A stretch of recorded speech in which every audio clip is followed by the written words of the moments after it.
એવા સામાન્ય કાર્યકર એવા શ્રી ધર્મેશભાઈ જયંતિભાઈ રાઘવાણીનો શ્રી ફાળો રહેલ છે, જેમનામાં અર્થાત પ્રયત્નો દ્વારા આ પુસ્તકનું કાર્ય સફળ બન્યું છે, જેમાં સમાજના દરેક વ્યક્તિને માહિતી આવરી લેવાનો પ્રયત્ન કરાયો છે। તેમ છતાં કોઈ વ્યક્તિની માહિતી ભૂલ ચૂક રહી ગઈ હોય અથવા માહિતી છાપવામાં ભૂલ રહી ગઈ હોય તે બદલ હું સમાજ વતી હૃદયથી ક્ષમા માગું છું। કહેવામાં આવ્યું છે કે માણસ માત્ર ભૂલને પાત્ર। આપ સૌએ અહીં ઉપસ્થિત રહ્યા તે બદલ ફરી એક વખત આપનો આભાર અને આપ સૌ કાર્યક્રમને આનંદથી માણો એવી અપેક્ષા સાથે આટલું કહી મારી ઇનામને વાણી આપું છું। જય જ્ઞાતિ મૈયા, જય ગરવી ગરવી ગુજરાત, અસ્તુ।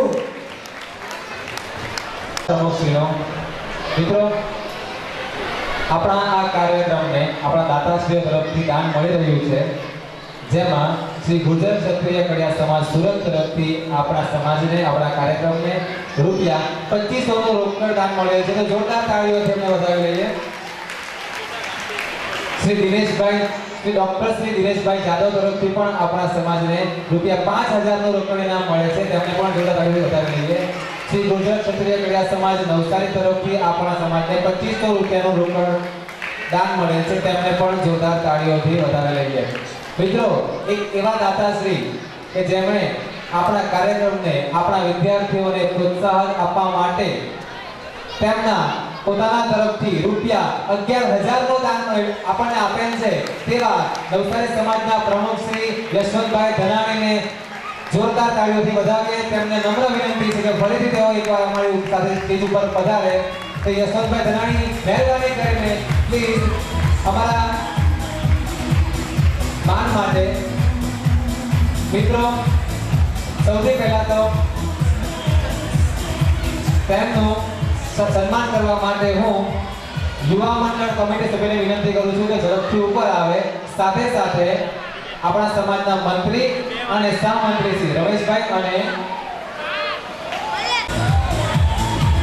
મિત્રો યશવંતભાઈ ધનાણીને જોરદાર તાળીઓથી આપણે વધાવી લઈએ।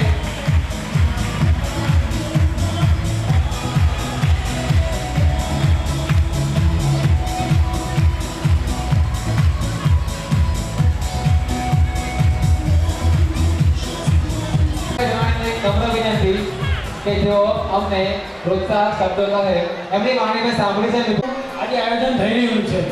મિત્રો, અત્યારે મને જે આ પરિવાર બોલાવીને પાછો સન્માન કરવામાં આવ્યો, આ તો મારો જ સમાજ છે અને આ મારું પોતાનું ઘર હોય એવું મને લાગતું હોય એમાં બીજી વાર સન્માન કરવાનું હોય નહીં। મિત્રો, અને બીજી વાત સરસ એ છે કે આજે આપણે આટલી મોટી સંખ્યામાં ઉપસ્થિત થયા છીએ અને વિદ્યાર્થી પ્રતિભાનું સન્માન કરવાનું હોય। અમે તો એમને આ પ્રતિભાને આપણા જે આવનારું ભવિષ્ય છે એને ઉત્સાહિત કરવા માટે પધારી રહ્યા છીએ। તો જે વસ્તુ પર આપણે ભાર મૂકવાનો છે તે આપણે વિદ્યાર્થી પ્રતિભા સન્માન છે। મિત્રો, તમે આ ક્યારના બેસી રહેલા છો, હું જોઉં છું કે શાંતિથી બેઠા છો। આ બેસી રહ્યા છો એ કંઈક મેળવવા માટે આવેલા છો, કંઈક જ્ઞાન મેળવવા માટે આવેલા છો। જીવનમાં મિત્રો પ્રાયોરિટી નક્કી કરવી ને એ બહુ મહત્વની વાત છે। બેન્જામિન ફ્રેન્કલિન અમેરિકાના પ્રેસિડેન્ટ થઈ ગયા, એમનું જીવન ચરિત્ર વાંચો તમે। એમણે એક વાત બહુ સરસ મજાની કરી કે 1.5 વર્ષ પ્રમુખ રહ્યા ને ત્યાર પછી એના કાર્યનું વિશ્લેષણ કર્યું તો લોકો એને બહુ સારું કામ કરતા, 16 કલાક સુધી કામ કરતા હતા, છતાંય લોકો એને ગાળો આપતા હતા। એને એમ થયું કે આવું કેમ થાય છે, તો એને જોયું ને તો એને ખ્યાલ આવ્યો કે ભાઈ મારે કામ કરવાની પદ્ધતિ હતી ને એમાં કંઈક મારે વિશ્લેષણ કરવાની, વિચારવાની જરૂર છે। તો એને શું કર્યું કે એને કાર્ય પદ્ધતિનું વિશ્લેષણ કરીને જોયું તો એને ખ્યાલ આવ્યો કે કરવા જેવા કામો કેટલા હતા, ન કરવા જેવા કામો કેટલા હતા, અને કરી તો ચાલે ને ન કરી તો ચાલે એવા કામો કેટલા હતા। તો એને જોયું ને તો એવું થયું કે ન કરવા જેવા કામો એનાથી વધારે થયા હતા, ન કરીએ તો ચાલે, કરીએ તો પણ ચાલે એવા કામો પણ એને ખૂબ કર્યા હતા, અને કરવા જેવા કામો હતા એ ઓછા કર્યા હતા। જીવનમાં આ પ્રાયોરિટી નક્કી કરવી ને એ જ બહુ મહત્વની વાત છે। તમે બધા એટલે આવેલા છે એ જ્ઞાન મેળવવા આવી હતી, પરંતુ વિજ્ઞાનની વાત હું એટલા માટે કહું છું કે વિજ્ઞાનમાં જ આ લોકો આપણા જે વિદ્યાર્થીઓ છે એ વિજ્ઞાનમાં રસ લેતા થાય કારણ કે એ કરવું પડશે. એ નહીં કરવામાં આવે તો હવે કાંઈ મુગલ બાદશાહોની ઈસ્ટ ઇન્ડિયા કંપનીની ગુલામી નથી આવવાની, આ ટેકનોલોજીની ગુલામી આવવાની છે. આપણે પાકિસ્તાન સામે યુદ્ધ કરવાનું છે, તો આપણે પાકિસ્તાન સામે યુદ્ધ કરવા માટેનો હોલસ્ટર ટોપ ક્યાંથી લાવવાના છે, પોફોસ ટોપ ક્યાંથી લાવવાના છે. કાલે મોદી સાહેબે આપણને નફાલે જે પ્લેન છે ફાઇટર પ્લેન 36 ફાઇટર પ્લેનનો સોદો કરવો પડ્યો, કારણ કે આપણી પાસે ટેકનોલોજીની બાબતમાં આપણે પણ આજે ગુલામ છીએ અને આવતીકાલે પણ ગુલામ રહેશું. જો આપણે વિજ્ઞાન પ્રત્યે અભિરુચિ નહીં રાખીએ તો મારે ખાસ એટલી કહેવાની છે કે આપણા વિદ્યાર્થી મિત્રો વિજ્ઞાનમાં જ અભિરુચિ રાખે. મિત્ર વિજ્ઞાનમાં અભિરુચિ નહીં રાખવામાં આવે તો આપણે ગુલામ બનતા જઈશું. જે માઇક ઉપરથી હું બોલી રહ્યો છું એ આપણી શોધ નથી. આ તમે બધા ઘડિયાળ જોઈને ટાઈમેથી આવ્યા અને મનમાં એમ થતું હશે કે ભાઈ જલ્દી બેસી જાય તો સારું, એ ઘડિયાળ પણ આપણી શોધ નથી. આ પંખાથી જે હવા ખાઈ રહ્યા છીએ એ પણ આપણી શોધ નથી. સવારથી લઈને સાંજ સુધી એક આપણે ટૂથપેસ્ટ કરીએ ત્યાંથી રાત્રે સૂઈએ ત્યાં સુધીનું એક મોસ્કીટો રિપેલન્ટ એ પણ આપણે શોધી શક્યા નથી. બનાવી શકીએ છીએ પણ શોધી શક્યા નથી. તો મિત્રો આવનારી પેઢી રહી એને આવનારો સમય જો વિજ્ઞાનનો છે તો વિજ્ઞાનમાં જ ભારપૂર્વક કામ કરજો. હું ઈચ્છું કે આપણામાંથી આજે આવનારી પેઢી રહી એ જ પોતે વિજ્ઞાનનો અભિગમ અપનાવી અને આપણા સમાજને અને બધાને આગળ લઈ જઈ શકે એમ છે. અને એ માટે તમે એક વિદ્યાર્થી મિત્રો જે સામે બેઠા છે એ એક જ કૂદકે હનુમાનની જેમ હો જજનનો દરિયો કૂદી શકો એમ છો. ફક્ત એક ચીપકો ભરવાની જરૂર છે. એક જાંબુન જેવો ચીપકો ભરે અને હનુમાનજી 100 જજનનો દરિયો કૂદી જાય. તો અહીંયા જ આ કાર્યક્રમ દ્વારા એક ચીપકો ભરવાની પ્રક્રિયા થઈ રહી છે. અરવિંદભાઈ અને કમિટી સુંદર કાર્યક્રમો દ્વારા આપણામાં વિદ્યાર્થીઓમાં વિજ્ઞાનની પ્રતિભા ખીલે એ માટેનું આયોજન કરવામાં આવેલું છે અને એ પ્રતિભા ખીલશે અને તમે કંઈક જે લાઈફ ચેન્જિંગ કહી શકાય આપણે ચોક્કસપણે આવતા કાર્યક્રમમાં એક પણ સદી નહીં થવા દઈએ. મિત્રો હવે કાર્યક્રમ ઝડપથી આગળ વધારીએ. નાના બાળકો પોતાની સરસ મજાની કૃતિ લઈને આપણી સમક્ષ આવી રહ્યા છે, તો જોરદાર તાળીઓથી આપણા સમાજના નાના બાળકોને આપણે સ્વાગત કરીએ છીએ.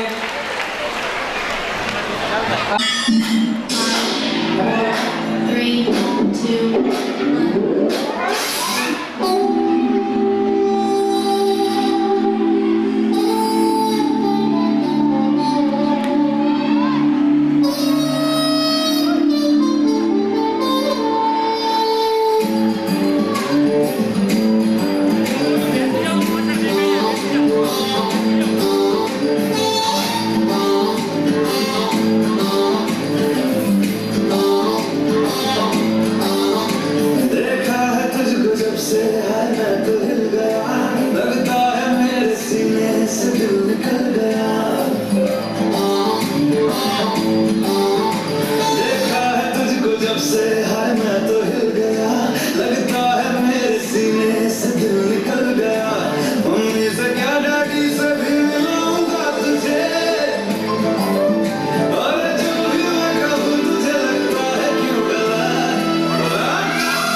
baby name.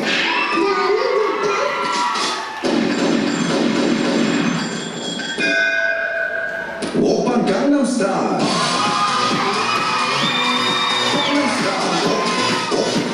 Open Gangnam Style. Gangnam Style. Open Gangnam Style. Right DJ वाले भाई साहब लगा दो कोई डोपची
રંગ ગ્રુપ અમરોલી તરફથી 1001 રૂપિયાનું ઇનામ આપવામાં આવે છે. જોરદાર તાળીઓથી વધાવી લઈએ એમને.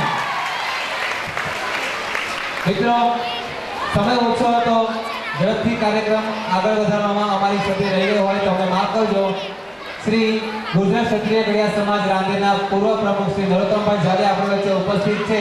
સૌથી પહેલા તો હું એમની ક્ષમા માંગુ છું અને એમને વિનંતી કરું છું કે તેઓ સ્ટેજ પર પધારે. આપને નમ્ર વિનંતી છે કે મહેરબાની કરી આપ સ્ટેજ પર પધારો. શ્રી નરોત્તમભાઈ ઝાલા, એમનું સન્માન કરવા માટે હું અમરોલીના પૂર્વ પ્રમુખ શ્રી એવા કનુભાઈ ગોહિલને વિનંતી કરું છું કે ઝડપથી સ્ટેજ પર પધારે.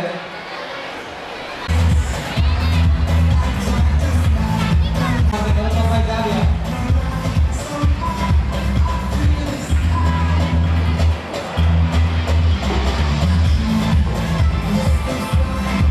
મેળવે છે રાઠોડ જીયા મુકેશભાઈ 96.66% સાથે.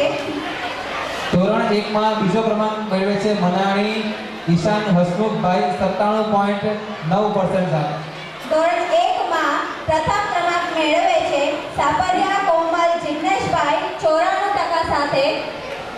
અને ધોરણ 1 માં અંગ્રેજી માધ્યમમાં પ્રથમ ક્રમાંક મેળવે છે કોમલ જિગ્નેશભાઈ સાપરિયા 94% સાથે. સાપરિયા ધ્રુવ પ્રકાશભાઈ પ્રથમ ક્રમાંક મેળવે છે. ધોરણ 1 માં ત્રીજો નંબર મેળવનાર જીયાને સન્માનિત કરવા માટે હું વાલજીભાઈ મંજીભાઈ વાઘેલા વસંત હસ્તક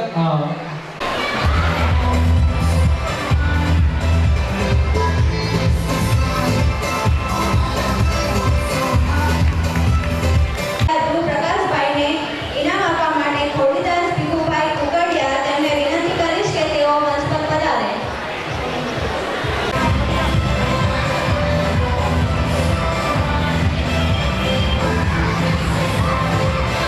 પ્રથમ ક્રમાંક મેળવનાર વિદ્યાર્થીની સાપરિયા કોમલ